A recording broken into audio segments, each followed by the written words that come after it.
Hello, ഞാനിന്ന് കാണിക്കാൻ പോകുന്നത് ബീഫ് ബിരിയാണിയാണ് കേട്ടോ. നമ്മളെ വീട്ടിലുണ്ടാക്കുന്ന സദാ ഒരു ബിരിയാണി. അപ്പോൾ വലിയ ആർഭാടങ്ങളോ കാര്യങ്ങളോ ഒന്നുമില്ല. അപ്പോൾ ഞാൻ ആദ്യം ചട്ടിയൊക്കെ വെച്ച് ഇത് നല്ല ചൂടായി വന്നപ്പോൾ വെളിച്ചെണ്ണയാണ് കേട്ടോ ഞാൻ ഒഴിച്ചു കൊടുത്തിരിക്കുന്നത്. അതിലോട്ടൊരു 6 ഉള്ളി, ഒരു കിലോ റൈസിലോട്ട് 6 വലിയ ഉള്ളിയും 6 തക്കാളിയും ഒരു 5-6 പച്ചമുളകും ഒരു കുടം വെളുത്തുള്ളിയും ഒരു കഷ്ണം ഇഞ്ചും ആണ് കേട്ടോ ഞാൻ എടുത്തിട്ടുള്ളത്.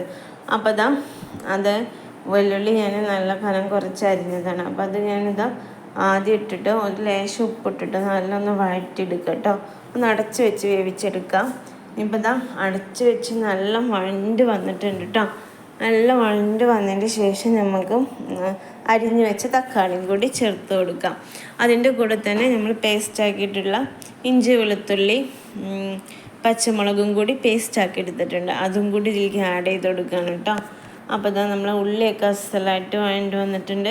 ഇനി നമുക്കിത് തക്കാളി ഇതിലേക്ക് ചേർക്കാം. ഞാൻ ഇപ്പോൾ തക്കാളി ചേർത്തു. ഇനിയിപ്പോൾ അതിലേക്ക് പേസ്റ്റും കൂടി ചേർത്ത് കൊടുക്കുകയാണ്. പേസ്റ്റും കൂടി ചേർത്ത് നല്ലൊന്ന് ഇളക്കി എന്നിട്ട് അതൊന്ന് സെറ്റായി വരുന്നത് വരെ വീണ്ടും അടച്ച് വെച്ച് ഒന്ന് ആവി കയറ്റി വഴറ്റിയെടുക്കുക കേട്ടോ. വഴറ്റിയെടുത്തതിന് ശേഷം ആണ് നമ്മൾ മസാലപ്പൊടികളൊക്കെ ചേർത്ത് കൊടുക്കുന്നത്. അപ്പം ഓരോരുത്തരും ഓരോ സ്റ്റൈലിലാവും അല്ലേ ബിരിയാണി ഉണ്ടാക്കാം. അപ്പം ഞാൻ ഇങ്ങനെയാണ് കേട്ടോ അധികം ഉണ്ടാക്കാം. നമ്മൾ അടുപ്പത്തൊക്കെ വെച്ച് ചെയ്യുമ്പോൾ കുറേ ഉണ്ടാക്കുമ്പോൾ വേറെ രീതിയിൽ നമ്മൾ ചെയ്യും. ഇതിപ്പോൾ നമുക്ക് സിമ്പിളായിട്ട് പെട്ടെന്ന് ഉണ്ടാക്കാൻ രീതിയിൽ പിന്നെ കട്ട് ചെയ്യുന്നൊരു ബുദ്ധിമുട്ട് മാത്രമേ ഉള്ളൂ കേട്ടോ. അപ്പോൾ ഇതിലേക്ക് 2 ടീസ്പൂണ് മല്ലിപ്പൊടി, ഒരു 1/4 ടീസ്പൂണ് മഞ്ഞൾപ്പൊടി, പിന്നെ കുരുമുളക് പൊടി നിങ്ങൾ എരിവിനനുസരിച്ച് ചേർക്കാം. നമുക്ക് കുറച്ച് എരിവ് ഇഷ്ടമുള്ള ആൾക്കാരായ കാരണം കുറച്ച് എരിവ് ഇടുന്നുണ്ട്. 2 ടീസ്പൂൺ കുരുമുളക് പൊടി ഞാൻ ഇട്ട് കൊടുക്കുന്നുണ്ട്. മുളക് പൊടിയൊന്നും ചേർക്കത്തില്ല. ഞാൻ എപ്പോഴും മല്ലിപ്പൊടി ബിരിയാണിയിൽ ചേർത്ത് കൊടുക്കും കേട്ടോ. അത് ചിക്കൻ ബിരിയാണി ആയാലും ബീഫ് ബിരിയാണി ആയാലൊക്കെ ഞാൻ മല്ലിപ്പൊടി ലേശം ചേർത്ത് കൊടുക്കും കേട്ടോ. അപ്പോൾ മസാലപ്പൊടികളൊക്കെ ഇട്ട് പിന്നെ ഇതിലേക്ക് ഒരു കപ്പ് തൈരും കൂടി ചേർത്ത് നല്ലോണം ഇളക്കി മിക്സാക്കി ഒന്നും കൂടി ആവി കയറ്റി ഒന്നെടുക്കുക. എന്നിട്ട് നമുക്ക് വേവിച്ച് വെച്ച ബീഫിനിട്ട് കൊടുക്കുക കേട്ടോ. ഞാനപ്പോൾ ബീഫ് ഓൾറെഡി ഇവിടെ വേവിച്ച് വെച്ചിട്ടുണ്ട്. അപ്പോൾ 1 കിലോ റൈസിലോട്ട് എപ്പോഴും നമ്മൾ 1 കിലോ ബീഫ് തന്നെ എടുക്കാൻ ശ്രദ്ധിക്കണം കേട്ടോ. ബീഫ് എന്നല്ല, ചിക്കൻ ആണെങ്കിലും അങ്ങനെ തന്നെ. കാരണം ആ ഒരു റേഷ്യോയിലായിരിക്കണം ബിരിയാണി ഉണ്ടാക്കാൻ. അല്ലാന്നുണ്ടെങ്കിൽ റൈസിലോട്ട് ആ ഫ്ലേവർ ഉണ്ടാവില്ല. അതാണ് കുഴപ്പം. 2 കഷ്ണം കൂടിയാലും കുഴപ്പമില്ല, പക്ഷെ കുറഞ്ഞാൽ നമ്മൾ ബിരിയാണീൻ്റെ ടേസ്റ്റ് നമുക്ക് കിട്ടത്തില്ല. അപ്പോൾ മസാല ഒക്കെ നല്ല വെന്ത് വന്നിട്ടുണ്ട്. ഇനി ഇതിലോട്ട് നമുക്ക് വേവിച്ച് വെച്ച് ബീഫ് ആഡ് ചെയ്ത് കൊടുക്കാം.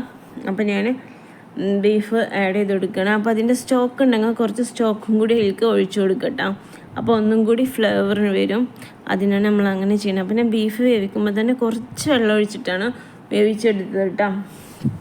അപ്പോൾ ബീഫിന് ഞാൻ ഇപ്പോൾ ചേർത്ത് കൊടുക്കുന്നുണ്ട്. എന്നിട്ട് ഇതെല്ലാതും കൂടി ഒന്ന് നല്ലോണം മിക്സ് ആക്കിയിട്ട് ഒന്നും കൂടി അടച്ച് വെച്ചിട്ട് ഒന്ന് വേവിച്ചെടുക്കട്ടോ. അപ്പം ഞാൻ ബിരിയാണിയൊക്കെ ഉണ്ടാക്കാൻ പഠിച്ചത് എൻ്റെ അമ്മായിമാൻ്റെ അടുത്തുനിന്നാണ് കേട്ടോ. അമ്മായിമ്മ നല്ലോണം ബിരിയാണിയൊക്കെ ഉണ്ടാക്കിയിരുന്നു. അപ്പം ഞാനതിങ്ങനെ കണ്ട് ഉമ്മാനോട് ചോദിച്ച് പഠിച്ചെടുത്തതാണ് കേട്ടോ. ബിരിയാണികളെല്ലാം ബിരിയാണി ആയാലും ബീഫ് ബിരിയാണി ആയാലൊക്കെ. പിന്നെ അപ്പോൾ നമ്മളെ മസാല ഒക്കെ നല്ല റെഡിയായി വന്നിട്ടുണ്ട്. ഇനി ഞാൻ ഗരം മസാല ഇപ്പോഴാണ് കേട്ടോ ഞാൻ ചേർത്ത് കൊടുക്കാം. 1 സ്പൂണ് ഗരം മസാല. 1 സ്പൂണെന്ന് വെച്ചാൽ ചെറിയ സ്പൂണാണ് കേട്ടോ. 1 കിലോ റൈസിലോട്ട് ഞാൻ മാത്രമേ ചേർക്കുള്ളൂ. എന്താണെന്ന് വെച്ചാൽ ഇത് ഭയങ്കര കുത്തലാവും. ഇത് നമ്മൾ വീട്ടിലുണ്ടാക്കുന്ന പൊടിയാണ്. അപ്പം സ്ട്രോങ് ആണ് കേട്ടോ കുറച്ച്. അപ്പം നമ്മൾ അതിനനുസരിച്ച് ചേർത്ത് കൊടുക്കുക. ഞാൻ ഇപ്പോൾ ചെറിയ സ്പൂണാണ് ചേർത്ത് കൊടുത്തത്. പിന്നെ കുറച്ച് മല്ലിയിലയും പുതിനേൻ്റെ ഇലയും കൂടി അരിഞ്ഞത് നമ്മൾ ചേർത്ത് കൊടുത്തിട്ട് നല്ലോണം ഒന്ന് മിക്സ് ചെയ്തെടുക്കുക കേട്ടോ. അപ്പം ഈ മസാല ഇപ്പോൾ റെഡിയായി. ഇനി നമുക്ക് റൈസും കൂടി റെഡിയായി കഴിഞ്ഞാൽ നമ്മളെ ബിരിയാണി ഇവിടെ റെഡിയായി. അപ്പോൾ ഇത്ര പണിയുള്ളൂ നമുക്ക് ബിരിയാണി ഉണ്ടാക്കാം. കട്ട് ചെയ്തെടുക്കാനുള്ള ഒരു ബുദ്ധിമുട്ട് മാത്രമേ ഉള്ളൂ ബിരിയാണിക്ക്. ഉള്ളിയും തക്കാളിയൊക്കെ ഒന്ന് അരിഞ്ഞ് സെറ്റായി കിട്ടിയാൽ ബിരിയാണി ഉണ്ടാക്കാൻ എളുപ്പമാണ് കേട്ടോ. അപ്പം നമ്മൾ റൈസ് വേവിക്കാൻ വേണ്ടിയിട്ട് വെള്ളം വെച്ചിട്ടുണ്ടായിരുന്നു. അപ്പോൾ അത് നല്ലോണം തിളച്ച് വന്നിട്ടുണ്ട്. അതിൽ ഞാൻ 1 സ്പൂണ് പെരിഞ്ചീരകവും ഒരു 5-6 ഏലക്കായി, ഒരു 5-6 ഏലക്കായി, കറുകപ്പട്ട, ഏലക്ക, ഇത്രയും സാധനങ്ങൾ ചേർത്തിട്ടുണ്ട്. സജീരകം ഉണ്ടെങ്കിൽ നമുക്ക് ചേർത്ത് കൊടുക്കാം. പെരിഞ്ചീരകം ചേർക്കൂട്ടോ ഞാൻ ബിരിയാണിയിൽ എപ്പോഴും ലേശം. അതൊരു ടേസ്റ്റാണ് കേട്ടോ. ചേർക്കാത്തവരുണ്ടോന്ന് ചേർത്ത് നോക്കൂ കേട്ടോ. അപ്പം അതും കൂടി ചേർത്തിട്ട് നമ്മൾ നല്ല ഉപ്പിട്ടിട്ട് അരിനൊന്ന് അരിയും കൂടുതൽ നമ്മൾ വേവിക്കേണ്ട ആവശ്യമില്ല, പെട്ടെന്ന് വെന്ത് കിട്ടും നമ്മൾ ബിരിയാണി റൈസ്. അത് ബിരിയാണി ചെയ്യുന്നവർക്ക് അറിയണ്ടാവും ഇന്ന അരി ഇത്ര വേവാണെന്നൊക്കെ. പക്ഷെ നമ്മൾ ബിരിയാണീൻ്റെ റൈസ് വേഗം വെന്ത് കിട്ടും. അപ്പോൾ നമ്മളുടെ അരിയൊക്കെ ഇട്ട് ഇനി നല്ലോണം ഒന്ന് വെന്ത് വരട്ടെ കേട്ടോ. അപ്പോൾ അത് നല്ല വെന്ത് വന്നിട്ടുണ്ട് നമ്മളുടെ അരി. ഞാൻ അതപ്പോൾ ഒന്ന് തൊട്ട് നോക്കുമ്പോൾ ഒന്ന് ഇങ്ങനെ ജസ്റ്റ് ഒന്ന് ആയി കിട്ടിയാൽ മതി. പിന്നെ ഒന്ന് ആവിയിലിരുന്നിട്ട് വെന്തോളും. അപ്പം നമ്മൾ ഇനി ഇത് ഊറ്റാൻ പോവുകയാണ് കേട്ടോ. ഊറ്റാന്ന് വെച്ച് കഴിഞ്ഞാൽ വാര വെക്കാൻ പോവുകയാണ്. അപ്പോൾ വാർത്തെടുത്തിട്ടുണ്ട് ഞാൻ. എന്നിട്ട് മസാല തീയൊന്ന് ഒരു സിമ്മിലിട്ട് കത്തിച്ചിട്ട് മസാല വെച്ച് കൊടുത്തതാണ്. ഇനി മസാലേൻ്റെ മേലോട്ട് നമുക്ക് ബിരിയാണി റൈസ് ഇട്ടിട്ട് കൊടുക്കാം കേട്ടോ. ഇനിയിപ്പോൾ ഇത് ലെയറായിട്ട് ചെയ്യണമെങ്കിൽ അങ്ങനെ ചെയ്യാം. കുറച്ച് മസാല അങ്ങോട്ട് എടുത്തിട്ട് ഒരു ലെയർ ചോറിട്ടിട്ട് പിന്നെ അതിൻ്റെ പിറ്റത്തെ ലെയറിൽ നമ്മൾ ഇതിട്ട് കൊടുക്കുകയാണെന്നുണ്ടെങ്കിലും അങ്ങനെ ചെയ്യാം. അതൊക്കെ നമ്മുടെ ഇഷ്ടം പോലെ ചെയ്യട്ടോ. ഞാൻ ഇപ്പോൾ അങ്ങനെയൊന്നും ചെയ്യുന്നില്ല.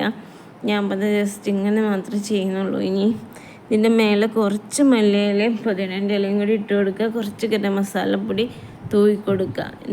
എന്നിട്ട് വീണ്ടും ബാക്കിയുള്ള അരി ഇട്ട് കൊടുക്കുക കേട്ടോ. ചോറ് ഇട്ട് കൊടുത്തിട്ട് നല്ലോണം ഇങ്ങനെ ഇതുപോലെ തന്നെ ചെയ്യുക. എന്നിട്ട് ഗരം മസാലയും ചപ്പും പുതിനയും ഒക്കെ ഒന്ന് തൂക്കി പിന്നെ ടോപ്പിൽ ഞാൻ കുറച്ച് വെളിച്ചെണ്ണ ഒഴിച്ചു കൊടുക്കുന്നുണ്ട്. ഇനി വെളിച്ചെണ്ണ ഇല്ല എന്നുണ്ടെങ്കിൽ നെയ്യ് ഒഴിച്ചു കൊടുക്കുക കേട്ടോ.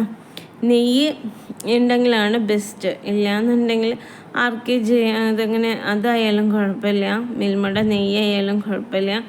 അത് രണ്ടും ടേസ്റ്റാണ്. ഇനി അതില്ല എന്നുണ്ടെങ്കിൽ വെളിച്ചെണ്ണ ഒഴിച്ചു കൊടുക്കാം. ഓയിൽ യൂസ് ചെയ്യുക കേട്ടോ, ബിരിയാണിക്ക് നല്ലത്. അപ്പം ഓയിൽ നമ്മളെ ചിക്കൻ ബിരിയാണി ബീഫ് ബിരിയാണിക്കൊക്കെ വെളിച്ചെണ്ണയാണ് കേട്ടോ ഏറ്റവും നല്ല ടേസ്റ്റ്. അപ്പം തന്നെ ഞാൻ ബിരിയാണി ഒക്കെ സെറ്റായിട്ടുണ്ട്. ഇനി ഇതൊന്ന് ആവി കയറ്റിയെടുക്കാൻ വേണ്ടിയിട്ട് പോവാണ് കേട്ടോ. അപ്പോൾ ഇതിൻ്റെ മേലെ ഞാനിതാ പറഞ്ഞതുപോലെ തന്നെ കുറച്ച് ഗരം മസാലയും കുറച്ച് ചപ്പും പുതിനയും കൂടി ഇട്ട് കൊടുത്ത് ടോപ്പിൽ കുറച്ച് വെളിച്ചെണ്ണ ഒഴിച്ചെടുക്കുന്നുണ്ട് കേട്ടോ. അപ്പോൾ നമ്മൾ അതും കൂടി കഴിഞ്ഞ് ഒരു വെയിറ്റ് വെച്ച് ഒരു 15 മിനിറ്റ് നമ്മൾക്ക് ബിരിയാണി മൂടി വെച്ച് ഒന്ന് ആവി കയറ്റിയെടുക്കുക കേട്ടോ. ആ ആവി കയറ്റുന്നതിലാണ് സ്മെല്ലും ഒക്കെ വരിക നമുക്ക് പുറത്തോട്ട്. അപ്പോൾ ഇങ്ങനെ ചെയ്യാം. അപ്പം നമ്മുടെ ചാനൽ ആദ്യമായിട്ട് കാണുന്നവരാണെങ്കിൽ ഒന്ന് സബ്സ്ക്രൈബൊക്കെ ചെയ്യട്ടോ, സപ്പോർട്ട് ചെയ്യാം. അപ്പോൾ ബിരിയാണിയൊക്കെ റെഡി ആയിട്ടുണ്ട്. ഞാൻ ബിരിയാണി ഞങ്ങൾക്ക് കഴിക്കാൻ വേണ്ടിയിട്ട് എടുക്കാൻ പോകട്ടോ. അപ്പോൾ ഒന്ന് മിക്സ് ചെയ്യാൻ കേട്ടോ ബിരിയാണി. അപ്പം നല്ലോണം മിക്സ് ചെയ്ത് എന്നിട്ട് ഞാനിത് പാത്രത്തിൽ ചമ്മന്തിയും സാലഡും ഇട്ടാണ് ഞാൻ ബിരിയാണീൻ്റെ കൂടെ കഴിക്കാനെന്ന് ഉണ്ടാക്കിയിരിക്കുന്നത്. അപ്പം അത്രയേ ഉള്ളൂ. അപ്പം എല്ലാവരും ഇങ്ങനെ ട്രൈ ചെയ്യാത്തവരൊക്കെ ഒന്ന് ട്രൈ ചെയ്ത് നോക്കുക. എല്ലാവർക്കും ബിരിയാണി റെസിപ്പീസൊക്കെ അറിയാം, എന്നാലും നമ്മളിത് കാണുമ്പോൾ ഒന്ന് ട്രൈ ചെയ്ത് നോക്കുക. അപ്പോൾ അത്രയേ ഉള്ളൂ. അപ്പോൾ ഓക്കെ, ബൈ. ഞങ്ങൾ ഭക്ഷണം കഴിക്കട്ടെ കേട്ടോ. അപ്പോൾ ശരി.